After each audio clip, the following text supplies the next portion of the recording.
Olá pessoal, tudo bem?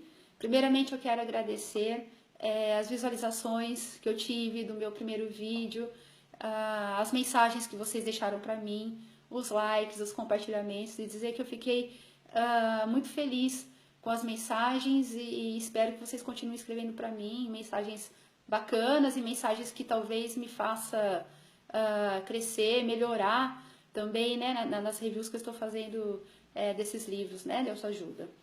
Obrigada de novo. E hoje a gente vai falar sobre o nível 2, que é o nível que se chama preferência.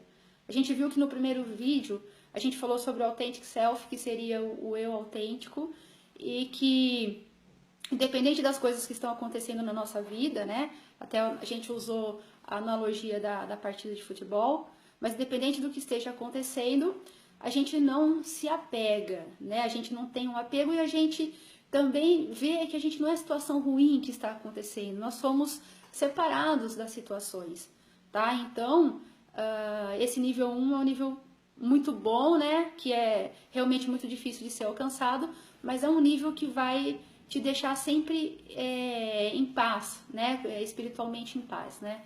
Então, falando um pouquinho agora do nível 2, que é a preferência, que a gente vai continuar no mesmo exemplo, na mesma analogia.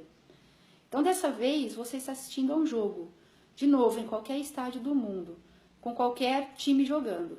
Mas agora, você está torcendo para um dos times, tá? Você tem preferência por um dos times. E vocês vão ver mais pra frente que é muito diferente de falar, nossa, eu sou fanático pelo time. Quando a gente fala que é fanático por alguma coisa, tudo muda, né? Então, você percebeu que você investiu um pouco mais de você mesmo, identificando uma preferência, como se fosse uma montanha-russa emocional, que faz o jogo ficar mais bacana, mais excitante. Você decide que o time que você está torcendo não é baseado em nada muito importante. Por exemplo, o time que você está torcendo pode ser o time da casa, ok? Você gastou o seu tempo no jogo, torcendo por um time, mas não necessariamente contra o outro time, tá? E você não é, que nem eu disse, você não é fanático, você não vai agredir, você não é contra o outro time, você está torcendo, você tem uma preferência pelo seu time, que no caso é o time da casa. Ok.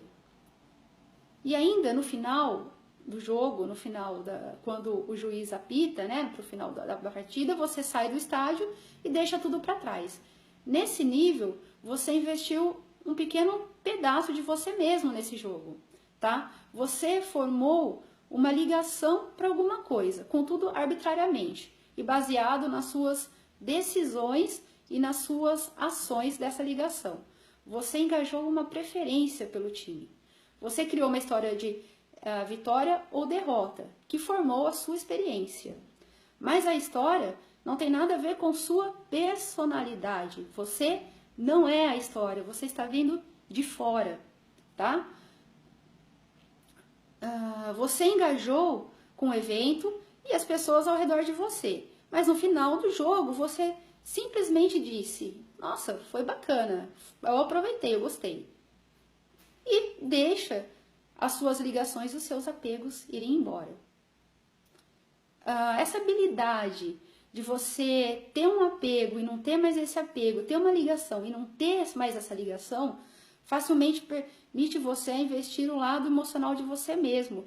E você aproveitará os altos e baixos do jogo.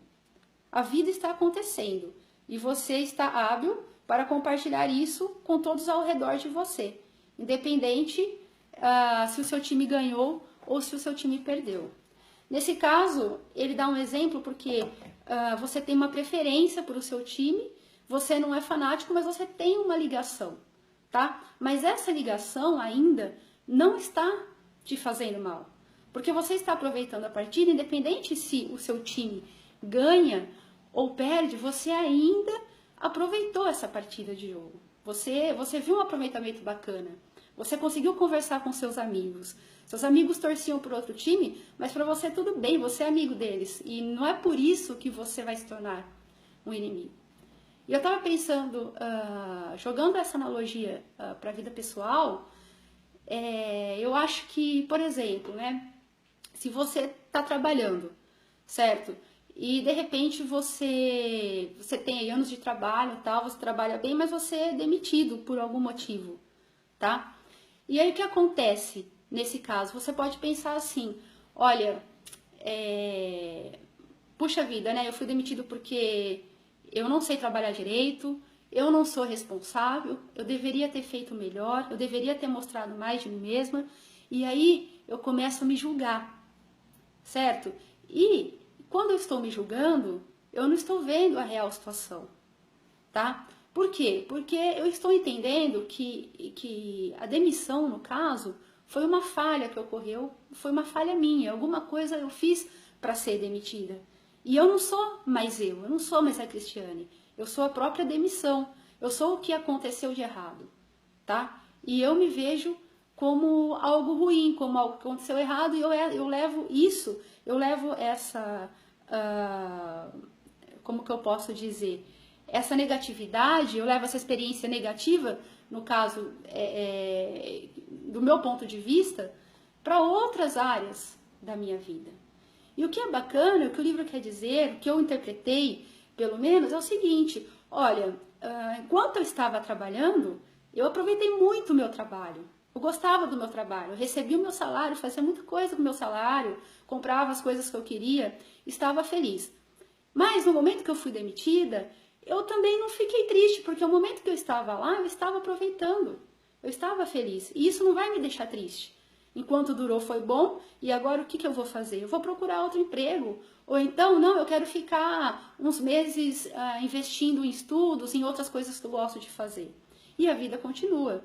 Então seria esse desapego. Enquanto eu estou trabalhando, eu tenho o apego pelo meu trabalho, eu gosto do meu trabalho, eu tento fazer o melhor que eu faço enquanto eu estou trabalhando. Eu tenho um apego bom, por exemplo. Mas quando eu sou demitida, eu não fico com aquela experiência comigo, eu não trago o que eu acho que foi ruim para a minha vida. Eu sei separar. Aquilo já aconteceu, aquilo já passou. Então, esse é um exemplo.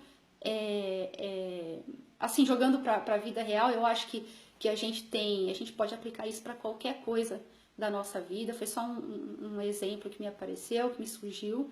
E até queria conversar com vocês também, né? Que eu falei um pouquinho sobre aproveitar o que está acontecendo e depois, se aquilo passou, quando aquilo passou, a gente continuar vivendo a nossa vida. E um pouco disso também, eu acho que é você saber viver o presente momento, tá? E quando eu lia os livros de autoajuda, né, eu sempre falava, não, tem que viver o presente momento e você tem que estar no presente. E daí eu ficava pensando assim, nossa, eu preciso viver o presente momento, mas o livro já começou equivocado, porque se eu estou no presente, é o momento, né? E daí eu vi que eu acho que não é bem por aí, porque eu posso estar no momento, eu posso estar com você, eu posso estar do seu lado, mas eu não estou no presente. Eu não estou vivendo, eu não estou conversando com você, eu não estou nem prestando atenção no que você está falando. Eu estou naquele momento, a gente está compartilhando o mesmo momento, mas a minha mente está no passado, ou a minha mente está no futuro. Então, quando a gente fala presente momento, a gente tem que estar presente dentro do momento, e não no momento sem estar presente. Não sei se eu consegui passar muito essa ideia, né? Eu queria aproveitar também falando, eu acho que até eu poderia fazer outro post, mas me deu vontade de falar um pouquinho mais sobre isso. E isso trata um outro livro que eu li, que chama Light Mind, que ele fala justamente isso, para viver o presente momento. E eu tenho um exemplo disso quando eu acabei saindo do meu trabalho, na verdade o meu contrato finalizou, e me chamaram e falaram, olha, não dá mais para você continuar, né? E como sempre eu vou pro Costa, que é uma cafeteria, eu gosto de tomar café, tomar cappuccino, como bolo lá. Então, eu tava no Costa, pedi o meu café, tudo, sentei e comecei a ler o livro, né? Que seria, no caso, o outro livro, Light Mind. E eu tava lá, tal, e eu não estava no presente. Eu tava lá, mas eu não estava no presente momento. Eu sentei lá no Costa e fiquei pensando, puxa vida, né? Eu acho que não gostaram de mim, eu acho que o contrato não falaram que finalizou o contrato, mas eu acho que não foi isso. eu acho que foi uma desculpa, né? Ele estava sentado lá pensando, e o livro falando do presente momento, ele fala, Cristiane, enquanto você está pensando isso, perceba, o Costa tem cadeiras, tem mesas no Costa, puxa vida, e eu comecei a prestar atenção, falei, não, na minha cabeça, e lendo o livro, né? Logicamente, o Costa tem as cadeiras, tem as mesas, então preste atenção nisso. E daí eu falava, nossa, pra quê, né? Tá, tem 20 mesas, sei lá quantas cadeiras, tal, e pensando de novo, e a mente me levando de novo pro passado. E falando, nossa, mas que pena que você foi demitida, agora encontrar outro emprego? Ixi, esquece, difícil pra caramba. E daí o livro falava assim, Cristiane, o seu café, como tá o seu café? Ele tá quente, ele tá morno? E eu comecei a olhar pro meu café e experimentei o café e pensei assim, não, ele tá quente ainda, né? E a xícara, como tá a xícara? Pus a mão na xícara, tava quente ainda, até quase queimei minha mão. E aí eu comecei a perceber que eu estava sendo levada para o presente. Ou seja, a minha percepção tinha aumentado muito mais. Eu comecei a tomar meu café e comecei a sentir o gosto do café. Eu peguei na xícara e comecei a sentir o peso da xícara, por exemplo. Uma xícara grande, então ela é meio pesada, mas algo que eu nunca tinha percebido, né? E eu comecei a olhar as pessoas ao redor e ver que tinha muitas pessoas no Costa, algo que eu não tinha percebido também. Eu comecei a ficar hábil para... O meu ouvido parece que ficou com uma audição melhor, eu comecei a prestar atenção nos sons, né? E comecei a sentir mais as coisas, né? Então, eu colocava a mão na mesa, eu sentia a mesa, eu sentia o que eu estava fazendo. E aí eu comecei a perceber assim, e eu comecei a olhar e tudo começou a mudar a percepção para mim. E aí eu pensei, cara, eu acho que agora eu estou no presente momento, né? E no final o livro chega e pergunta para mim, ô Cristiane, deixa eu te fazer a última pergunta. Qual que é o seu problema mesmo, né? Qual é o seu problema? O que você está passando? E na verdade, gente, eu não soube responder realmente qual era o meu problema naquele momento, porque eu não tinha mais problema. Então tudo que estava na minha cabeça era passado, tá? E o medo que eu estava de encontrar outro emprego era o futuro. Só que no presente, né, depois de tudo que o livro me passou e de toda a percepção que eu tive do presente momento, eu não tinha mais problema naquela hora. E daí ele falou, qual que é o seu problema? E eu não soube citar, naquele momento, um problema meu. Por quê? Porque eu estava no presente momento e aproveitando o que estava acontecendo. E naquele momento eu não tinha problemas. Eu só estava aproveitando. Na verdade, eu tinha paz e tinha felicidade também. Tá, pessoal? Então, eu agradeço vocês assistirem aí o vídeo. Espero que vocês assistam e comentem. Desculpa ter falado um pouco sobre um outro livro, né? Mas é que eu tive vontade de falar e passar essa mensagem. Mas eu posso fazer posts separados, tá? Então eu agradeço vocês, agradeço a atenção de vocês. E o próximo vídeo será sobre o terceiro nível, que a gente vai falar sobre o terceiro nível de apego, tá bom? Obrigada, beijo, tchau!